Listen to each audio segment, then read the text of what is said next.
go over some new things that we've been working on adding in the program, just to kind of keep people up to date. Usually these are pretty quick sessions, um, but just one note is inside of CLIPitc, in the top right-hand corner, you'll see that new button. So from there, you can access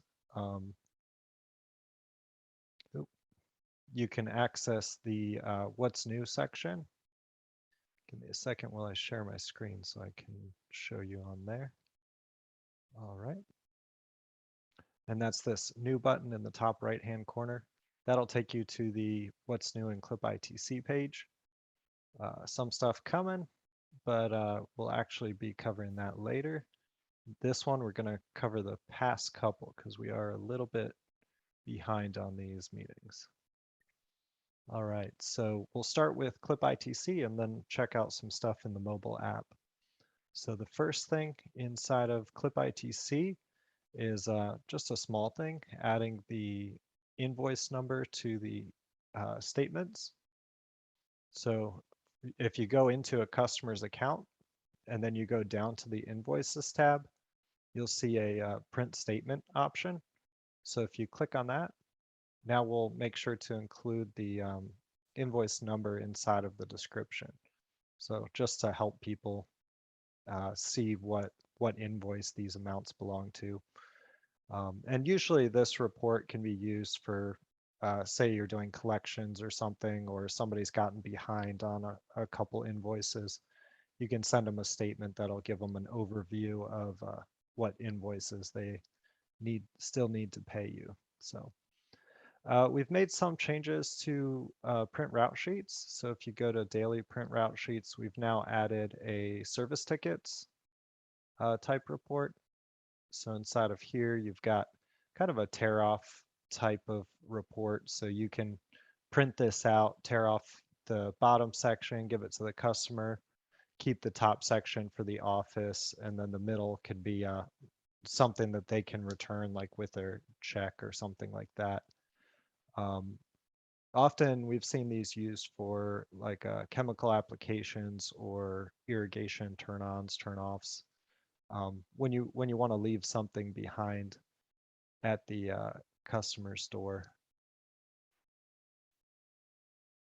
The next thing we'll go over is the commissions report. So if you go to reports, it's actually a little bit more than a report on this one.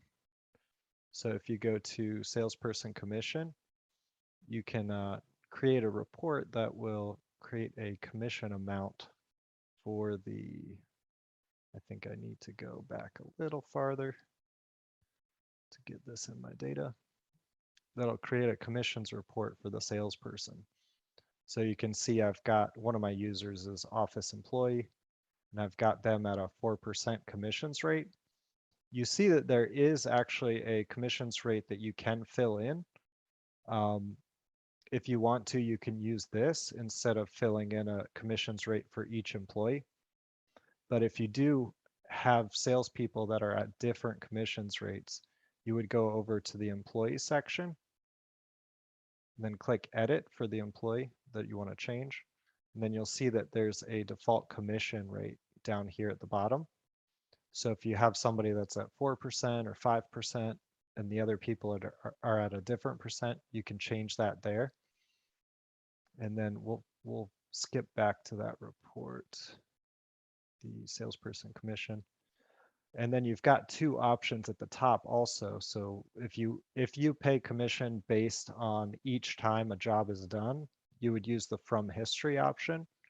If you pay it when the job is set up, then you would include jobs that were set up.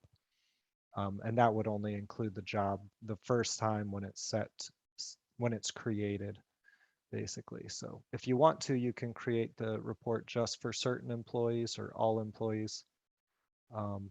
If you leave it empty, I think it pulls in all employees, and then you've got your start date, end date. So if it's jobs that were set up, this will be the date that the job was created. If it's jobs from history, then it'll include each time that the job was completed. Export to Excel. So if you do more calculations and stuff, and you want to, do something else with the numbers, you can always take them from Excel and start doing stuff in there. Now, for the jobs, there is a little bit of setup in jobs to do commissions. And you'll see that there's a button here for commission. You can set up who the salesperson was, what the commission rate was, and then the date that it was sold on. So if you're doing it from job, we'll use that date sold. From history, we'll use the dates that it was completed inside of the history. So we would check kind of each time that the job was done during that time period and then include it once per time that it was completed in that time period. So that's the commissions report. Another thing that we changed is we recently added the birthday.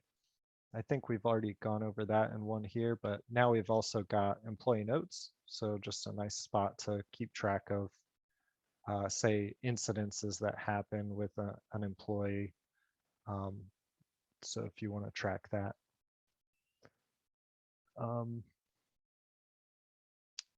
And then another one that we've also recently added is the employee hours by category report.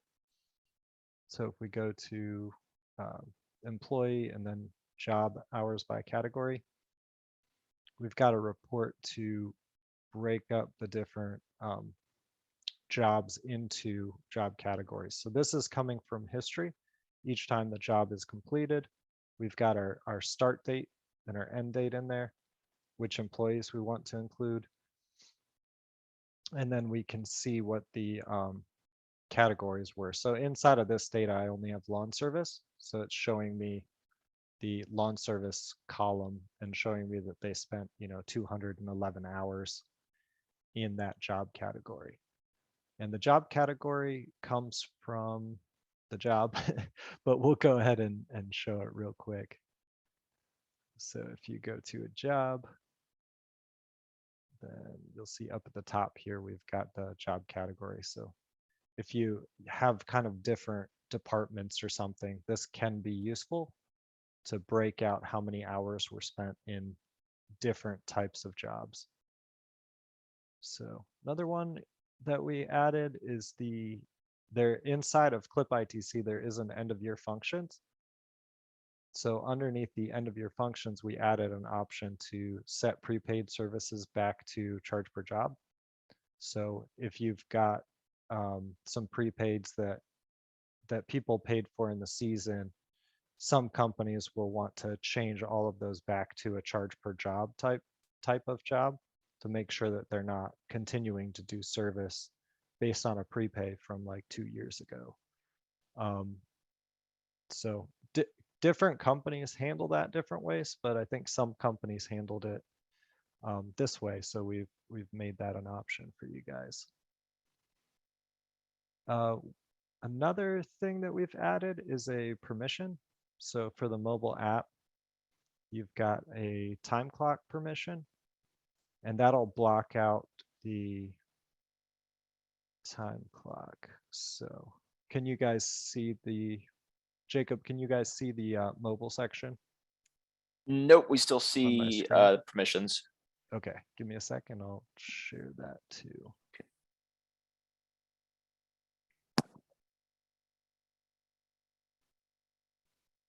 Okay, so that permission would make it so that my guys can't get to the punch clock section. And yeah, I've logged in on the other using the same username for both. But it would hide that that clock section on the mobile app. So if I don't say I use something else for punch clock or something, this gets it out of the guy's way so they don't see it and get confused. Or if you only allow certain people to do clock ins, then you could restrict it to just those users. All right.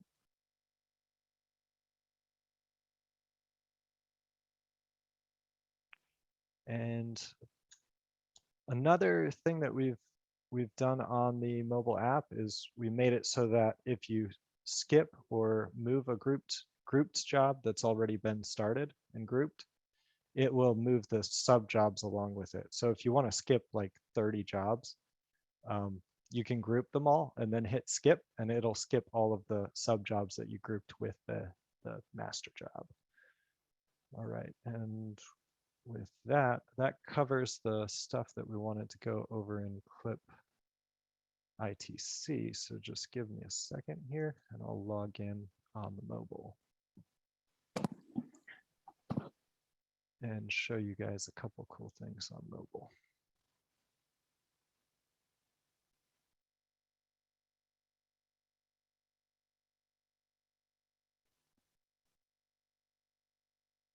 All right. So first thing that we'll cover on the mobile is a new credit card payment option in the field. So if you're doing something like, say, irrigation turn-ons, or even you have a new customer come up to you and ask you if you can do service for them, you want to collect payment right away, you can go to this More section, click Payment. Hey Dave, And then, we're still seeing your manage users page in ITC. oh yeah, thanks Jacob. Appreciate that. I forgot to switch the share. There we go. Yep. So let's back that up a second. So for your guys out in the field, if they're doing some kind of service where they see the customer, interact with the customer, and you want them to collect payment while they're on site, they can click the customer account, go to the payment section, and then they can use either the customer's payment method that's already saved, or enter in a new card. So we've added the screens to be able to do that. So this is the customer's default charge card, or enter in a new card to enter a new credit card from that customer. So that can be pretty helpful, especially if you don't want your guys handling cash and stuff, and you often have walk up new customers. That can help kind of fix that problem. Another thing that we've added is the dispatch map. So just a quick reminder that these, usually when we release something, we'll create a new permission for it, and we'll default that permission to off, so your guys don't automatically get permission to a new feature like this dispatch map. That's something that you'd want to go ahead and turn it on for them inside of CLIPitc under the user section, under the permissions there. So if you've got your crews set up as different colors, then you'll see those colors on this map. In my particular data, you can see that I'm pretty spread out across the US, but I can see the different stops. The numbers are the order that I would do these stops in. And then if I click on one of these stops or jobs, I'll see the information for it.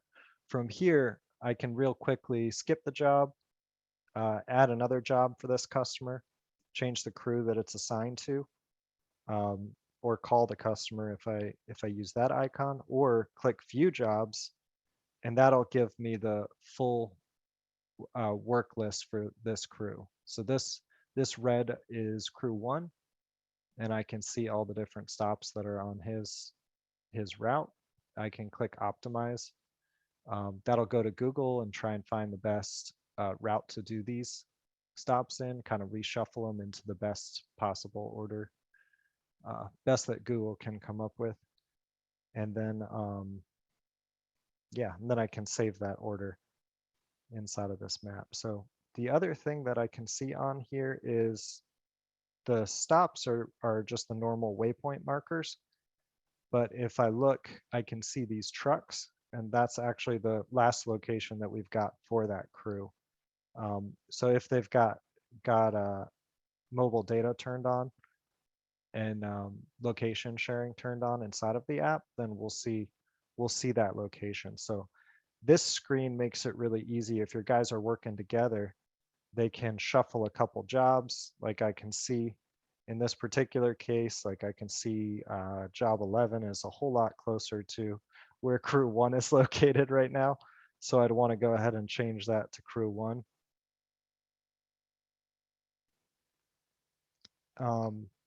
And it gives me a fast way to kind of shuffle the route around as the guys are working. We've got also a filter on here. So if we want to, we can exclude certain jobs. We can look at just today's work. If you guys load the full week's worth of work in, you can narrow that down to just the stuff that's showing up today. Typically, this is a screen that you would use on a particular day. Say two crews are working on opposite ends of a route or something, and they're thinking they'll meet in the middle. They want to keep an eye on the other crew and the location of the stops using this dispatch map. We can also choose to include the overdue jobs or only include jobs that are due for today. And then we can show all crews or limit ourselves just to one crew. So now we're only looking at the stops for crew number 1. And then we can go back in here, hit all crews, and see the stops again for all of our crews. So it's pretty cool tool just to help you guys with the funny dance that is multiple crews trying to get something done. Just gives them a lot more clarity into what the other crews are doing and allows you guys to get the job done a lot more efficiently. So, all right. I think that is all that I've got at the moment. Okay, cool. Jacob, unless there's something that you think we should cover from chat. So. Yeah, Mike has a question. He wants to know if we can change the field size to show more detail, specifically the job ad field width. Job ad. I'm not sure what location we're talking about. Mike, do you think you could clarify a little bit on which field you're trying to enlarge there? You can unmute if you have a mic. All right. He says, go back to the main menu of CLIPitc desktop version, I'm assuming.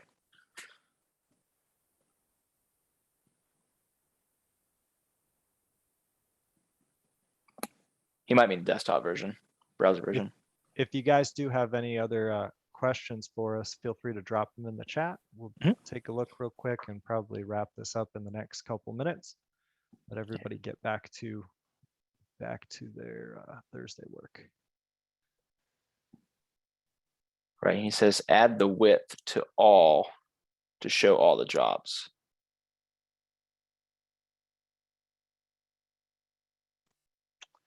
Not quite following. So maybe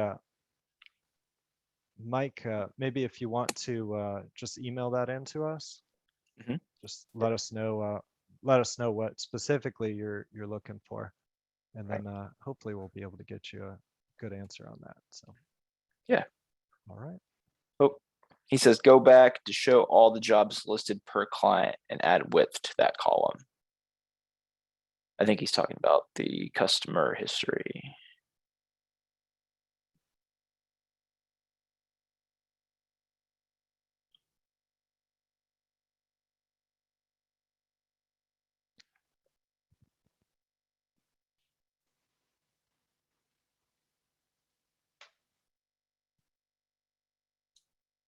I think he's talking about that column right there.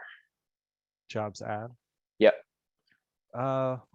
We'll take a look at it and see if there's something we can do on that. Okay.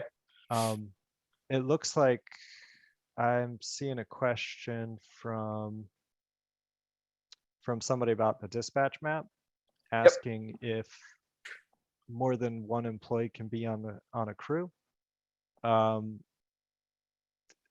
Currently, it's more than one employee can be on a crew, but I think the question is probably related to, can one employee be on multiple crews? Answer to that is yes, but I don't. Hey, Dave, it's me, Bob. I was asking the question. So previously, like with snow service, when we're wrapping up at the end of the night, it would be nice if the guys from crew 10 could go over to crew 11 and work from the bottom up. So are you saying that's doable now or still not doable? No, but from the dispatch map, they could change the crew on those stops over to their crew. But Yeah, they can't, two people can't be working on the same crew with different employees. so any chance that's going to change down the road?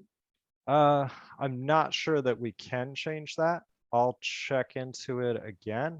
I think we've visited that in the past, and I think the answer before was no. Yeah, Um, okay. Yeah. All right, thanks. Yep. Good question. Thanks.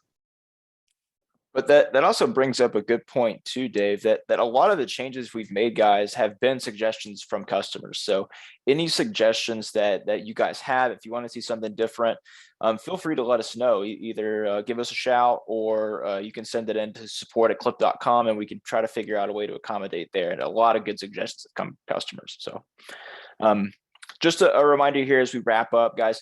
We're going to put this recording for the webinar on our YouTube channel, so feel free to go check it out if you maybe showed up a little bit late or had to pop out and back in, something like that. If you need training is always free. Send us a quick message to support@clip.com, or give us a call to schedule some training. So if you want to run over some stuff that we went over today, we're more than happy to get that scheduled and help you out, guys.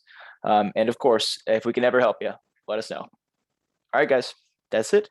Have a great day.